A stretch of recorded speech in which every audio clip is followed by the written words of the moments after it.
Gusto mo bang malaman kung paano ko nakuha yung first client ko sa web design agency? Ito yung ginamit ko na outreach para makuha ko yung client. Hihirapan ka ba mag-construct ng ginagamit mong script sa pag-outreach ng mga client mo? And gusto mo bang malaman kung ano yung outreach na ginamit ko? And yung script na ginamit ko para makuha ko yung first ever client ko sa web design agency. Well, disclaimer lang, hindi pa po ako magaling at hindi din ako expert. Pero pwede mong gamitin yung ginamit ko na outreach para makuha ko yung first ever client ko. Today is day 17 of Project Dream Life, and today i-share ko sa inyo yung script na ginamit ko para makuha ko yung first ever client ko sa web design agency.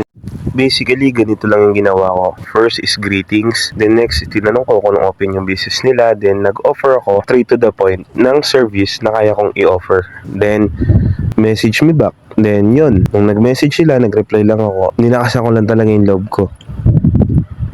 And always remember, at first, nag-offer agad tayo ng free service para, alam mo yun, meron agad silang makukuha by simply entertaining your sales pitch or outreach sa kanila. And basically, maging straight to the point ka lang. Again, ang mga kausap natin is it's either business owners or content creator or kung ano man yung niche ninyo. And napakahalaga ng oras sa kanila. That's why make sure na sa first line mo pala, maa-eye catch mo na yung mga client or prospect client mo.